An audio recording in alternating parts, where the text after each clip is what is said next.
Hey, it's Scott Petrak with another episode of the Brown Zone Coverage Podcast. It's time to talk free agency.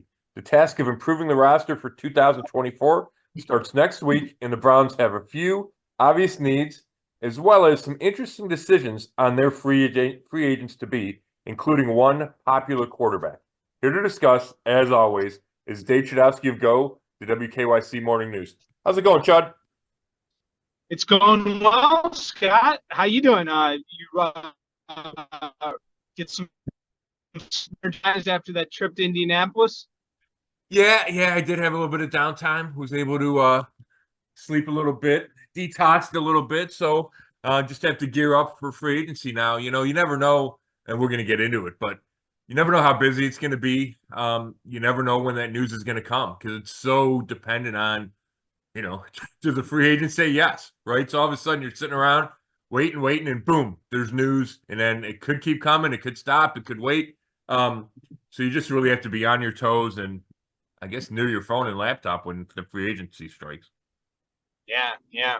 My head's been on a swivel this week with all kind of things. My latest Game Changers came out. If you go on our website WKYC.com or on social media, phenomenal story with a local bartender, Tony Coast, who man, he was in bad shape, alcoholic, Scott. He found sobriety and now he's helping others. So if you check that out.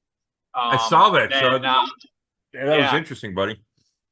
yeah, it really is, man. It just you know, makes you think for sure. And it's good to see other people helping others. And then on the other side, man, my head's bobbling around.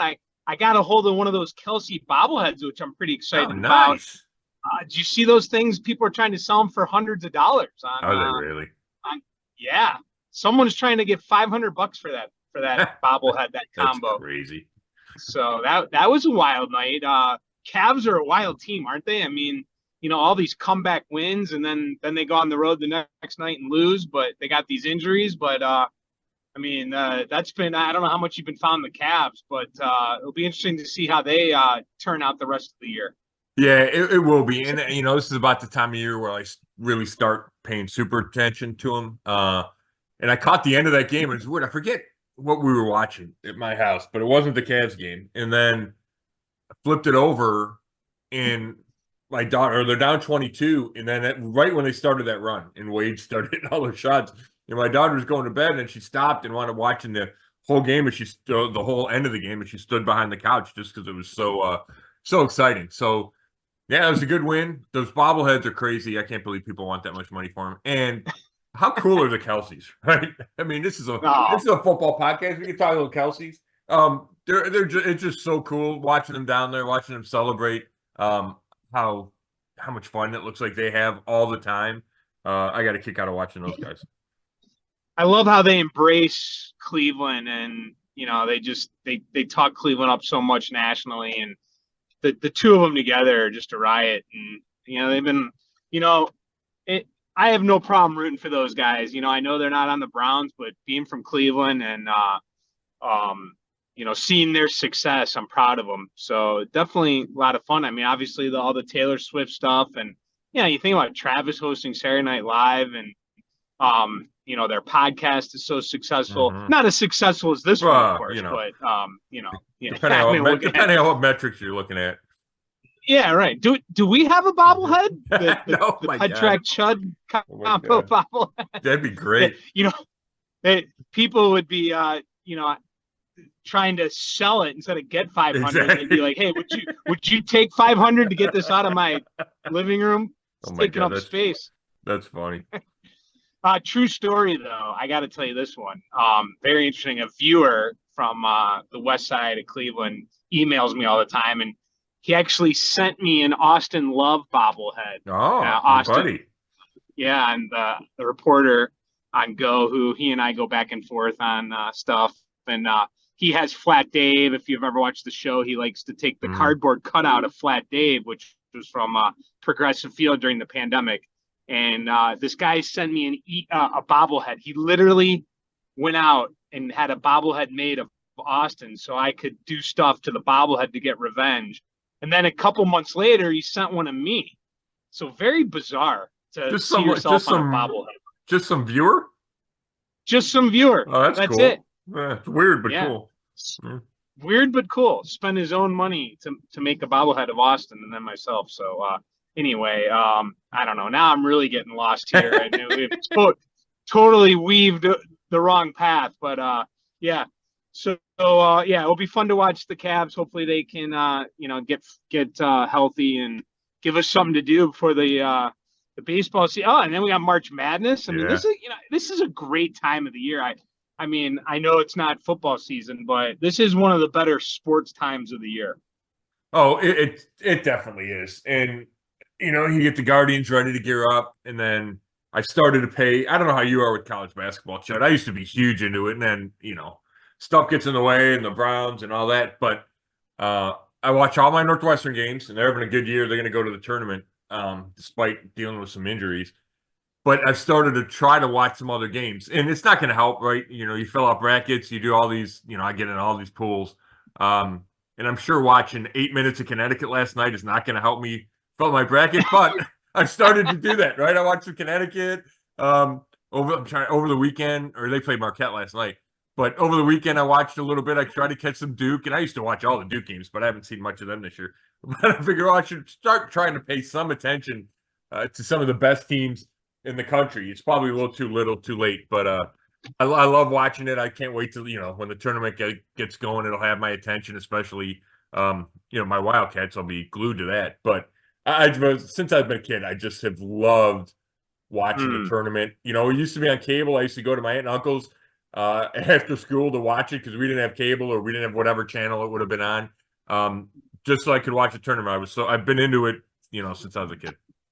Man, I'm the same way. When I was young, I didn't want to miss a game. The pools, I would want to have the day off, especially in college. How it was great, you could go to class in the morning and then watch all day in the weekend, and then it would always butt up around St. Patty's Day. And oh man, you're right, it was so good. But you're right, as you get older and you get mature and you have jobs, things kind of change.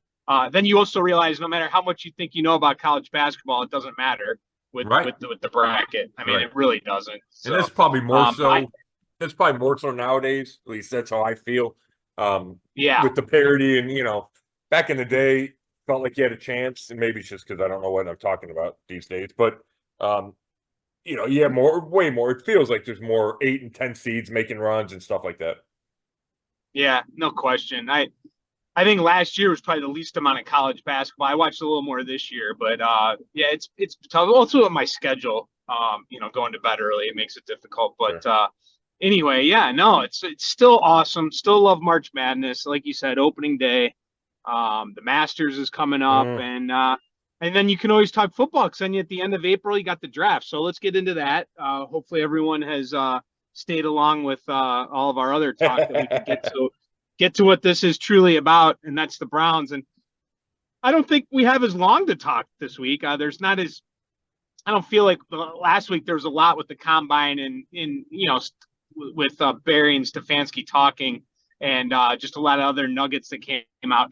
This week, I think it's more just focusing on free agency, and maybe the top story is Joe Flacco on Sirius XM radio, right? Scott talking about how he would like to remain with the Browns. Yeah, it's kind of an interesting timeline, Chud. I talked to his agent and after the combine, and I'd emailed him. He said, "Hey, I'm going to meet with Andrew Berry over the weekend. Let's hook up after that." So I talked to him, and he told me that the Browns were Flacco's first choice. And we're having this conversation, and I had talked to Joe a bunch at the end of the year, so I knew that he wanted to play. And we all know Deshaun Watson is the Browns starting quarterback. So I assumed that he would test the market and see what other opportunities were out there, and then decide whether he was going to come back to Cleveland. I knew he liked it here, but I really thought that playing was priority number one, and it probably still is, and I'll get to that. But so I'm talking to his agent, he says first choice, and I made him repeat it twice. You're saying his first choice is to come back to Cleveland behind Deshaun Watson? Yes. And what about playing elsewhere? Yeah, he'd like to do that, but he really loved Cleveland. So I wrote that Monday. What's today? Today's Thursday. So I wrote that Tuesday, I think, late Tuesday night. And then Flacco, because his agent is Joe Linta. And he let me go. He went on the record. He put his name to it. Cleveland's coming back to Cleveland's his first choice. Then Flacco went on Sirius XM radio yesterday and said how much he loved here. All things being equal, he would come here. But he kind of backtracked a little bit on what his agent said, saying he really wants to play, right? And so the point is he's deciding between his desire to come back versus a potential chance somewhere else. And maybe there's just not going to be that chance somewhere else. And maybe he realized that, and that's why the agent talked about Cleveland being his first choice, because Joe Flacco is 39, right? And as well as he played last year, and I think how he showed he can still play at a high level. And I think he'd be a really good backup quarterback for the Browns, right? If you list all the backup quarterbacks, across the league, potential guys, he's at or near the top of the list in my estimation. And we can talk about other candidates. But is somebody going to hand him a starting job? I think the answer is no. I think the best he can hope for would be to compete with somebody for a team, right? For example, if the Steelers wanted him, and I'm just using the Steelers, would he go in and compete with Kenny Pickett and try to win that starting job? Would he go somewhere as a bridge quarterback to whatever team drafts J.J. McCarthy, right? Knowing that at some point the rookie's going to start, but maybe you can hold that off. Maybe you can hold it off for a whole season, right? Just depending on how you play, whatever, how the season goes. So I think those are the best situations for Joe to have any chance to play. And maybe he looks around and goes, those really aren't chances for me. There's other competition in that realm. You have Gardner Minshew, who's a lot younger. He played well last year with the Colts, almost took him to the playoffs.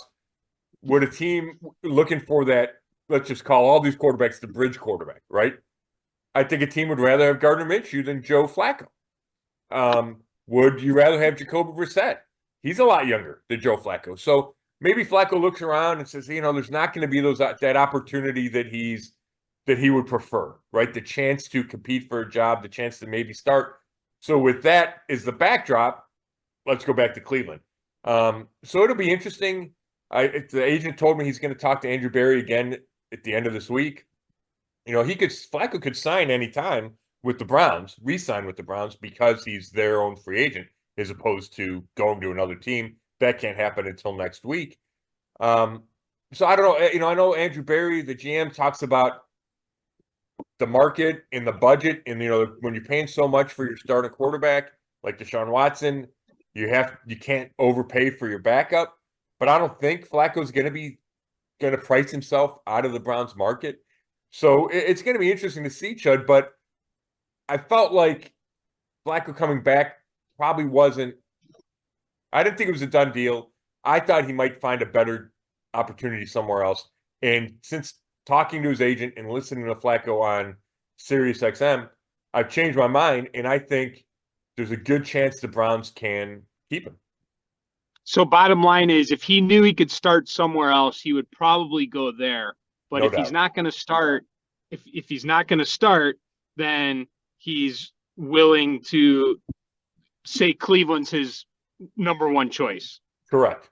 Yeah. That is the bottom line. You nailed it. Yeah. And then I think we need to talk about this is, to me, there's two reasons the Browns would look elsewhere. And I want your opinion on this. It's, you think you can find somebody better, right? Joe's 39, threw a lot of interceptions last year, 8 in the regular season, in 5 starts, and then obviously the 2 pick sixes in that playoff loss at Houston. Can you do better than Joe Flacco? And, I mentioned Minshew, I mentioned Brissett. Like, I think those guys are better options than Flacco. I just don't think there would be as cheap as Flacco.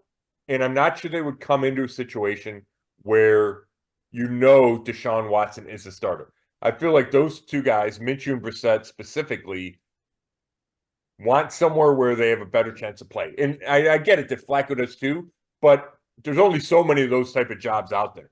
And I think he'd be at least third on that pecking order. So yeah, I would take Jacoby Brissett. If it was a heads up and they both came here for the same amount of money, I would take Jacoby Brissett. And I say that because he's a lot younger. I know he fits into this locker room great, and so did Flacco. But I think, I think I would prefer Jacoby Brissett because I mean he played really well too when he was there in 2022. He started those 11 games. I know what Flacco did to finish the season, and I'm not saying it's a slam dunk, but I really liked what Jacoby Brissett can do.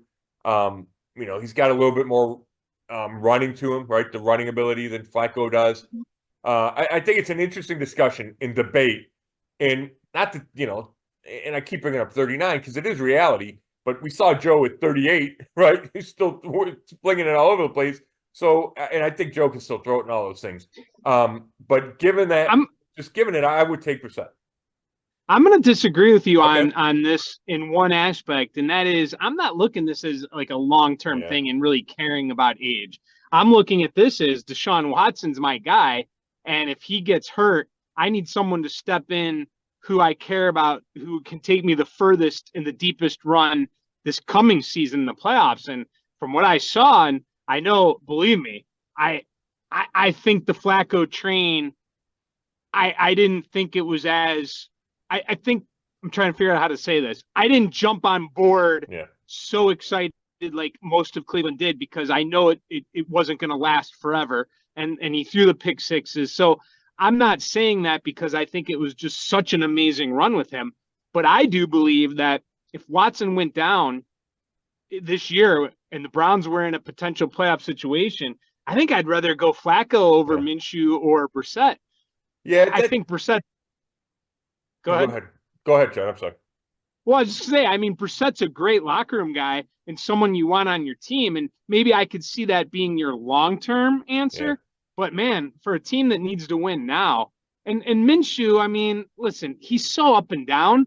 I'd ride the Flacco train on immediate results. If you're talking about who you want your backup to be for the next, 3 or 4 years, then that's a different story.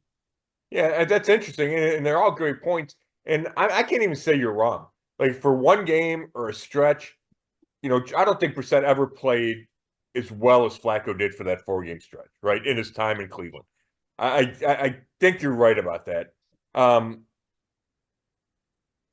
So it's tough. I get that argument, and I can't even say you're wrong about that, Chud. I really liked Jacoby Brissett when he was here. I thought he did an unbelievable job in really trying circumstances. He didn't have it was tough for him, and they won games that he didn't have the defense that Flacco did, right? The Browns had the #1 ranked defense last year. The defense of 2022 dragged the whole team down and kept it from getting to the playoffs. So it's an interesting discussion. I can understand the Flacco argument. I think I would still take Brissett, but it's an interesting argument. And then you have the other part of it is, how would that chemistry work with Flacco behind Watson? I know how it would work with Brissett. They would get along great. That wouldn't be an issue. Flacco, it just feels like this huge shadow. So just to make it clear, if let's say Watson got hurt next year, and that's going to lead into my next point with Flacco coming back possibly. But I just want to make it clear, if let's say it's week 16 and the Browns have a must-win game to get into the playoffs and Watson goes down, you would rather go with Brissett over Flacco? Yeah. I'm going to say yes, Chud, but I don't feel – but you got me questioning myself. And I guess I don't think it's that – I don't think there's a huge gap. But I do think that more goes into it than just if it happens in week 16, right? Like, let's say it happens in week 4. Would I rather have Jacoby Brissett starting for 14 games? I think I tilt toward Brissett that way because I think he's more sustainable. I think it's younger. And I don't want to pile on Flacco's age here. We saw Flacco turn it over a bunch, which is part of who he is. And, he flings it around, goes for a bunch of yards, a bunch of touchdowns. I think Brissett, at least when we watched him in 2022, protected the ball better than Flacco did. He didn't have the huge games that Flacco did, obviously. But I think you can win with both of them. Flacco, they're both good in the locker room. Brissett's one of the all-time good locker room guys. Yeah. So I think there's a lot to weigh there. I would take either of them. What I would say is I think Brissett's going to go somewhere else and have a better opportunity. Right? Last year he went to Washington. He thought he was going to get a chance to beat out Sam Howell. I don't know if it was ever an open competition. He didn't win the start. He didn't get the starting job. Then when he was going to start a game late in the year, because Howell was hurt, Brissett got sick and didn't get to start. So I think I think there will be an opportunity for him besides knowing that you're coming to Cleveland behind Deshaun Watson, right? Like that's the thing with a guy like Brissett or a guy like Minshew is it's like going to Cincinnati behind Joe Burrow or Buffalo behind Josh Allen, right? Kansas City behind Patrick Mahomes. It's different than going to a situation that's more unsettled, right? And there's plenty of those around the league that you just don't have an entrenched starter like you do with Watson. And we can argue about if Watson deserves it and he hasn't lived up to the trade and the contract and all that. But there's no doubt the Browns will start Deshaun Watson as long as he's able to start. And I think that's a deterrent to a guy like Jacoby Brissett, where Flacco, if he finds out that he doesn't have a better opportunity, the situation in Cleveland makes it appealing to him, right? So that's why I don't think Brissett's a real viable option for the Browns. And I could be wrong. Maybe he looks around and he says, okay, Cleveland's my best option. And I don't think Minshew is. So then you're talking about guys like, I would have said Mitch Trubisky, but he's going to Buffalo, right? And obviously I'd rather have Flacco than Mitch Trubisky, even though if this first tier is done, I think Trubisky would have been, he would have been part of that, one of those options of guys you could bring in, and Marcus Mariota, right? Like I think that's the next tier of guys who have started, guys that have lost their job, have lost their jobs. But would you trust Marcus Mariota to go win you games at the end of the year? I would say no, right? No, he's probably an above average backup quarterback if you look at the whole league. But he's not. I don't think he's Flacco. I don't think he's Brissett. I don't think he's Minshew. So it's an interesting dynamic, right? So you get the guys that want to play, and then the guys that are content being backups. There's a gap there in their performance level, in my opinion. Yeah. Now you make an interesting point about Brissett. If it happened in week 4, I get it. And again, I definitely think that the Flacco situation, just because he had that success, doesn't guarantee that he will have success again this coming season. I'm not a fool to believe that. I'm not saying anyone is a fool if they truly believe it. It's definitely not a guarantee. There's a reason why, he did sit on the couch for a while, and obviously the story was so amazing because it was such a story. The guy comes off the couch to have that much success, but you can't throw pick sixes like that in a playoff game. So I get it. For me, if it came down to it, while you go Brissett for now, I'm going to go Flacco. But again, long term, I get it.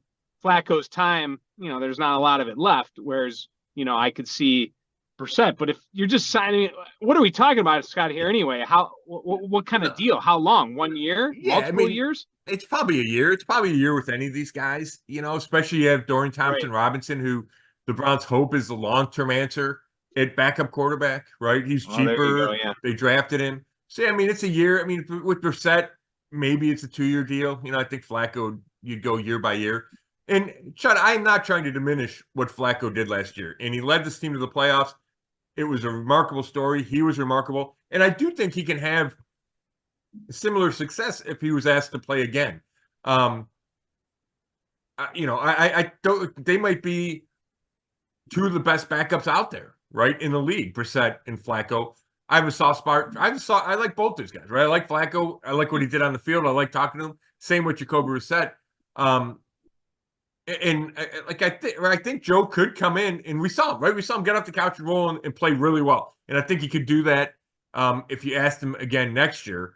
I think it's an interesting discussion, and we have this in our memory of what Flacco did at the end of last year, and it's great, and I get it, right? But I also remember that Jacoby Brissett, I thought, played really well when given the circumstances, given what he was asked to do in 2022. Yeah, sure. I got to believe Flacco's thinking too. I mean, he was comfortable here. The fans loved him. It's a perfect scenario for him if he doesn't get a starting job somewhere else.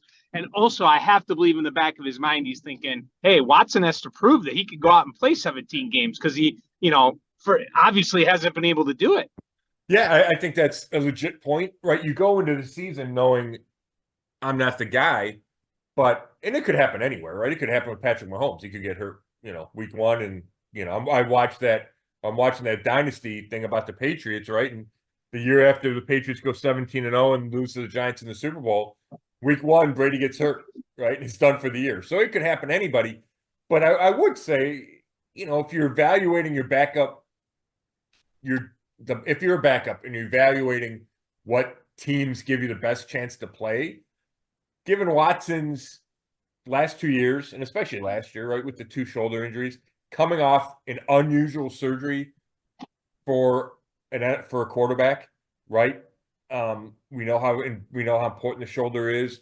The Browns are confident Watson's going to be the player he was and be 100% healthy, but that's still a question mark, right? So if you're looking, you could say, okay, there is an opportunity there, right? There's a chance without something new happening, right? Just maybe the shoulder doesn't respond like you think so, as opposed to, hey, Patrick Mahomes never misses games, right? Or you go through the list, whoever, whatever, Josh Allen doesn't miss games, right? So I do think you could say the door is cracked if you're looking at the Browns situation because of what Watson went through last year and then what he's coming off of. He's only starting to throw, in the next week or two. Yeah. Free agency starts next week, right? Is it Wednesday, Thursday? Yeah, but before, one more on this quarterback thing, Chud. Now, I would like your opinion on this. So, okay, do you think how beloved Flacco was and is by Cleveland fans, right? And even inside that locker room by teammates. Do you think it would be an issue bringing him back behind Watson, where doomsday scenario, Watson struggles early and there's a current of, or an undercurrent of, hey, put in Flacco, right? Could the crowd cheer for Flacco or chant his name or boo Watson, right? Like you can envision the scenario, and I don't think it's that hard to envision, right? To get your mind there, where it doesn't go smoothly for Watson early. People turn on him and want Flacco, where you don't have that potential situation if it's Jacoby Brissett, right? Or if it's Marcus Mariota, nobody's chanting for Marcus Mariota. Where Flacco, it's a different situation. Do you think that should factor into this? And if you do think it should factor in, is that enough to say, hey, the Browns shouldn't even take that on? No, great question. And I do not think it should factor in. I think that you have to make this decision for what is best if something happens to Deshaun Watson and not think about the fans and if he doesn't play well. I think you have to assure Deshaun Watson that he's the guy, and you gotta ride him out until you absolutely can't anymore. And I think that I know what you said about Brissett, but I think if things get so bad that Watson's got to worry about that, it doesn't matter who the backup is. He's going to hear that. And I think fans are already, annoyed enough that they gave up all these draft picks and spent all this money on him that, it's already, the feeling is already out there. We haven't seen enough from him to make people feel good about the trade. So I think there could be issues regardless of who the backup is. So I'd rather ride with the guy that, could possibly do what he did for you last year. And it sounds like, and the other reason why is I kind of actually believe them, Barry and Stefan. I feel like I believe everyone when they say that it won't be a problem. And I think Flacco said it wouldn't be a problem. So in my mind, I don't think you should let the fans sway your decision there. But that's just my opinion. You? Yeah, I think those are all good points, Chud. And Andrew Berry, Kevin Stefanski, a bunch of players we talked to at the end of the season all said that Flacco would fit in just fine behind Watson, would not be this distraction. I tend to agree with you. I tend to agree with that. I think you go after the best player, right? Because we saw last year across the league, the backup quarterbacks were more important than ever, more played than ever, I think. So you can't just you can't not sign the best option because you're worried about how it could go bad, right? Like I think that's the wrong way to act. So that would not detract me. I think it could be an issue. I think it could test Watson's mental strength, right? Now that's assuming stuff starts to go poorly. If he gets off to a great start, then it's not an issue, and it's Watson's team. And if he plays like he did in 2020 with Houston, it's never an issue. And the Browns are great, and they go to the playoffs and win games, right? So it would have to go south, but it could. But he'd have to be strong enough. He'd have to, maybe he would use that as motivation, right? Or, hey, I'm never going to let this guy have a chance.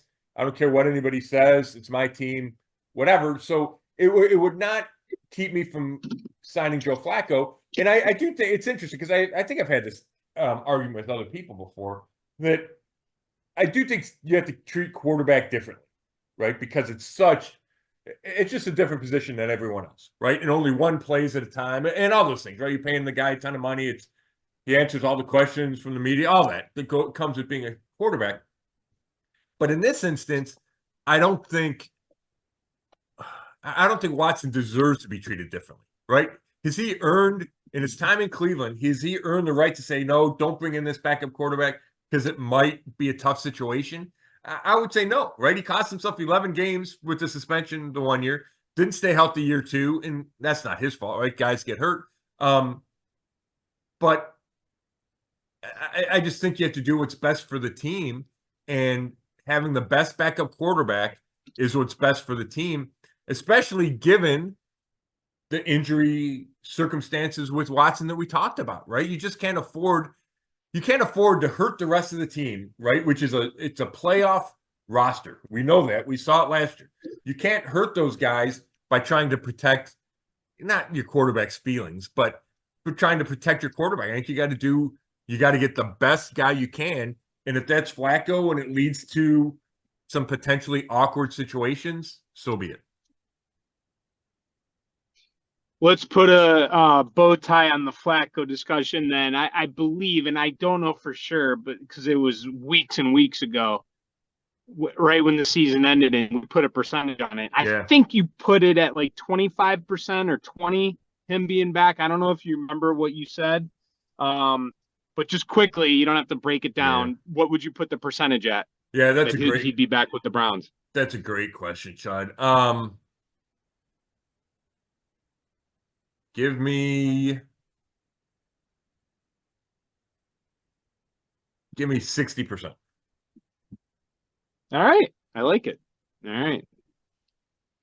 60% up from 20 or 25%, I believe. Yeah, so. No, I think you're right. That's a great question. Yeah, it is. And my feelings have changed. Yes. Yeah. Well, hence we just talked about it for a long, long time. Yeah, right. So yeah, it's a talker, no doubt. It's a talker. All right. So free agency's next week, right? It starts. Yeah. So Monday we have the negotiating period opens, right? 2 days of negotiating, and then deals can be struck, can be official Wednesday at 4:00. So how it happens, free agent signings, once it begins, can happen until throughout the season, right? But we'll start I think it's noon on Monday. You'll start to hear agreements leak out. Not all of them stick, but the vast majority do. So that's when people can get excited to listening or to paying attention is Monday afternoon. You could have the Browns agree to a deal with player X for, X number of dollars, X number of years. Andrew Berry's been aggressive in his 4 previous off seasons. I don't know if he'll be quite as aggressive this year because the roster's in a better spot than it has been. I don't know if we talked about this last week or not, but all 11 starters come back on offense. Not that you can't upgrade at receiver, but all 11 guys come back. All but 4 starters come back on defense. So there's not a ton of huge holes out there. But could he spend big money on a receiver? Sure. Could he spend big money on a defensive tackle? Yes. Defensive end? Yes. So I don't think you'll have the volume of big picks, big name guys, big name moves that Andrew Berry will make. But I wouldn't be surprised if on the first day or two, we saw one big splash from Berry and then a series of smaller moves, right? So that's how I think it's going to go. Who knows, right? There might not be any splash, but I could see him targeting a specific guy at a specific position. Christian Wilkins, the defensive tackle for the Dolphins, comes to mind. They didn't franchise him in Miami, so he's going to hit the market unless a deal gets done, with Miami in the next couple of days, which doesn't sound like it's going to happen. Now, you might have to pay $20 million, and I don't know if they want to pay a D tackle $20 million a year after they're paying Dalvin Tomlinson, 14 a year, and they just signed him a year ago. He was their number one free agent last year. But we know how important the defensive line is to Jim Schwartz in his scheme. I feel like there's an opportunity there to try to become the best defensive line in the league. You already have Defensive Player of the Year in Myles Garrett. You have Tomlinson.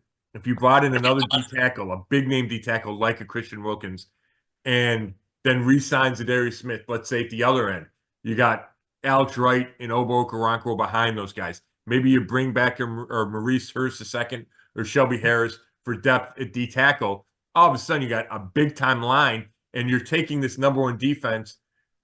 It was number one in some stats. It wasn't number one in points, right? We know how it struggled on the road. We saw what happened in the playoff game. There's a potential to take it even higher and to shore up some of the issues and to be able to pressure the quarterback all the time. And that's why I could see Andrew Berry saying, hey, I have limited resources. I'm not going to I'm not going to spend a ton of money. I'm not going to chase a bunch of guys, but I will try to get another D tackle and a DN, whether it's Darius Smith coming back or someone else. Those are the two spots I could see him going after hard at the start of free agency. So position-wise, the greatest position in need is on D-line and then wide receiver. Is that right? Or how would you kind of rank the positions for where we stand? Yeah, without a doubt, those are the three at the top of the list, Chud. I know a lot of people focus on receiver, and I get it. They feel like they're a guy short there. A number two to slide ahead of Elijah Moore, I think would be good, right? Because then you could go Cooper, whoever they sign, or trade. You could trade for too. And then Elijah Moore, and then you have Cedric Tillman, 4. That's a pretty solid group. Having said that, I think there's other ways you can approach receiver. Maybe you draft a guy, maybe you sign a second or third tier receiver, draft a guy, and you have a bunch of bodies there. You already have your number one in Cooper. You have a Pro Bowl tight end in Njoku. I think I would target defensive line first. I'm not forgetting about receiver, but if I had to rank them, I would go defensive line first. Well, let's look at receiver. There's quite a few out there. I think if you look at the list, though, especially with the Colts, just franchise Pittman, right? Pittman, yeah. I liked him, and it looks like he's going back to Indy, yeah. Yeah, right. So you kind of look at the list of guys that are available. None of them really stand out to me as just like a true game changer, someone that I'm going to get super excited about. Yet there are some names on there that could be interesting. And we could go through the list, but is there anyone that really stands out for you? I think looking at the list, there's guys like Boyd, right? Yeah, Cincinnati. Tyler Boyd, yep. Osborne, Minnesota. Mooney from the Bears. Yeah, he's one. Davis, Gabe Buffalo. Davis. Yep. Brown. Yeah, Hollywood. Brown. Yep. Yeah. And then is Ridley, right? Ridley from the Jacksonville. Curtis Samuel from Washington. Curtis Samuel. Yeah. Yep. Yeah. So all those guys, they're. But do any of them, what's your favorite target of those? And more so, do you think the Browns would land any of them? Right. Ridley would, of those guys you mentioned, and I think you got all the guys on the list. Ridley's a guy I'm most intrigued by, but I'm looking at, Spotrac, it's this website, and they predict contracts. And they predict him to have an annual salary of $17.5 million. I don't think the Browns would pay that. I don't think the Browns would pay that for any receiver because you're already paying $20 million to Amari Cooper.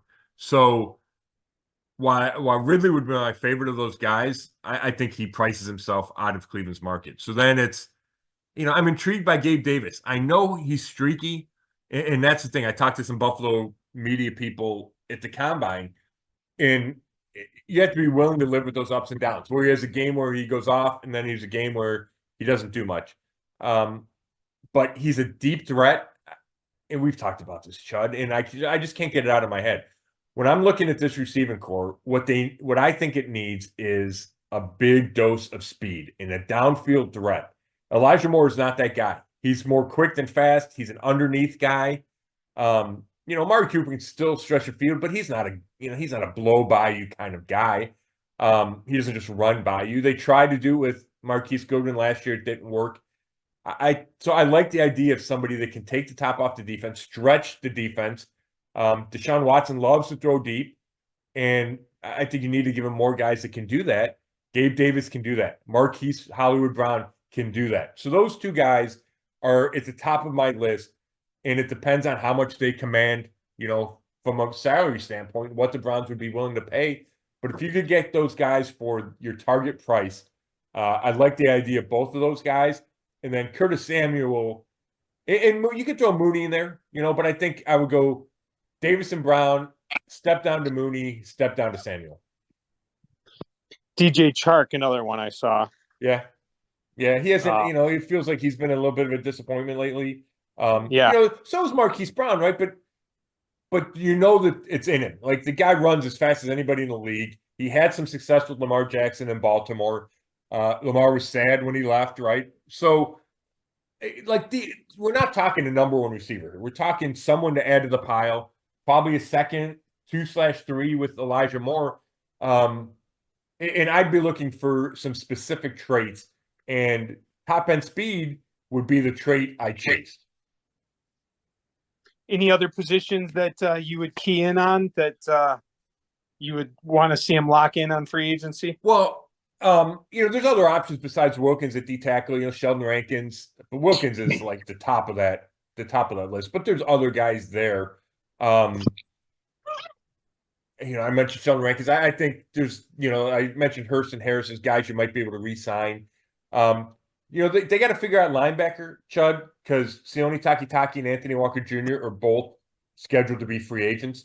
And I think they need to bring back one of those guys. And if they don't, then they have to replace him. Because you have JOK, but then without Walker and Takitaki, you don't have a lot at linebacker.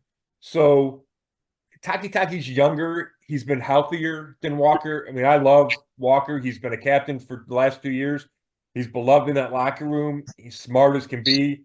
But I feel like Takitaki has a better chance to play all 17 games. He's grown where he can play middle linebacker. Takitaki can. So if you're going to bring back one of those two guys, I think the Browns would lean toward Takitaki. Having said that, I think the market could be bigger for Takitaki. So we'll see if he actually gets to free agency. Again, the Browns could re-sign him at any time. If he does get to free agency, what the market is, would the Browns match it? That'll be interesting, because if both those guys walk away, they're going to have to do something. Whether they sign and draft a guy, because I just don't think they have the depth at that position. So with Browns free agents, they can sign their own guys at any point. Correct. So just give everyone a rundown of who their other who are their own free agents besides Flacco. Right. So I mentioned Hurst and Harris at D tackle. Jordan Elliott, who started a bunch of games at D tackle last year, or the last 2 years, he's a free agent. It doesn't sound like he's going to come back. So you got those three guys. I mentioned the two linebackers. Zadarius Smith, right? We referred to him earlier. To me, he's the biggest one. And when he was traded here from Minnesota, they redid the contract so that he would become a free agent after the 2023 season, because he wanted to test the market. So I expect him to test it and then see what the market's like, and then see if he returns to the Browns. I think the Browns want to have him back. I think it comes at a price range. If you can get Zadarius Smith back for $13 million, I think you do it. If he gets a bigger offer somewhere else, then you got to look elsewhere at defensive end. Maybe it's Jonathan Grenard from Houston. If he's in that price range, I think he'll go higher than that, and I don't think the Browns want to, go 15 or 17 for a defensive end. But if you can get Grenard for 12 or 13, I like that idea. He had 12 and a half sacks last year. So they need to figure out an end. If they re-sign Zadarius Smith, I think that would be a seamless move. Obviously, I thought he had a really good year. Not huge sack numbers, but I thought he was really good. I thought he was good in the run game. I thought he created pressure. Obviously Myles Garrett had a Defensive Player of the Year type of season. And part of that is the guys he had with him on the line, and one of those is Zadarius Smith. So to me, he's number one, even ahead of Joe Flacco, Zadarius Smith. We'll see if he comes back. We'll see if it takes a while. Maybe it takes a week or 2 or 3. Jadeveon Clowney liked to stay on that free agent market for a long time before the couple of times that he signed with the Browns. On offense, tight end Harrison Bryant's a free agent. Kareem Hunt, he said he wants to test the market. I don't expect him to come back. Backup linemen Nick Harris and Michael Dunn are free agents. Marquise Goodwin, the receiver, is a free agent. And then here's one. Corey Bojorquez is the punter. He's a free agent. And he had a good year last year. I thought he's a little inconsistent, especially toward the end. He was dealing with an injury toward the end of the season as well. The Browns try to save money there and go young and, maybe league minimum, or do they pay a couple of $1 million to get a punter back and keep that core, the Dustin Hopkins, Charlie Hewlett, Corey Bojorquez? That'll be interesting to watch what they do there. So you think they'll be involved, but it won't be super high active. Is that a way to sum it up? Yeah, I think that's right, Chud. And I think that comes because I asked Andrew Berry about this at the Combine last week. And he said it's not because they went to the playoffs last year. It's because he thinks the roster's in a good spot. And I tend to agree with him. There aren't screaming needs. Now, we mentioned the biggest of those needs, and I think he'll be aggressive because that's just how Andrew Berry is. Whether it's a trade, free agency, he's aggressive. So I don't think he's going to let 2 weeks go without signing anybody. I don't think that's how he's going to operate. He talks about the money burning a hole in his pocket. I think he strikes, but you don't have to sign 8 guys, right? I think you sign a couple defensive linemen. Maybe you get a receiver early. We talked about figuring out linebacker. They probably sign 2 or 3 guys from other teams, re-sign a couple guys of their own, and then after that, it's filling in here or there, right? So I don't think we're going to have constant news, but I think there will be enough big news where people can get excited about, okay, and you can start talking about, hey, maybe this defensive line can be considered the best in the league, right? Like if they make a couple of specific moves along that line, then I think that's where the conversation could turn. All right. Well, that's it for me, unless you have anything else. No, we went longer than I thought, but that Flacco, once you start talking quarterback, Chud, then it takes. I got a lot of stuff I was going to drop a swear word there. I got a lot of stuff to say about quarterbacks. Yeah, no, it is. I mean, it's always the most polarizing conversation in town. We always talk about the most famous athlete in Cleveland, and we talk about LeBron James, and we talk about this or that, but let's be honest, and we've said it before, the quarterback that eventually takes the Browns to the Super Bowl will probably instantly become the most popular athlete in Cleveland history. So it's there's no question why we talk about it so much. And there's not many of those positions in the NFL. And let's be honest, I heard someone say this the other day, and I can't remember where it was.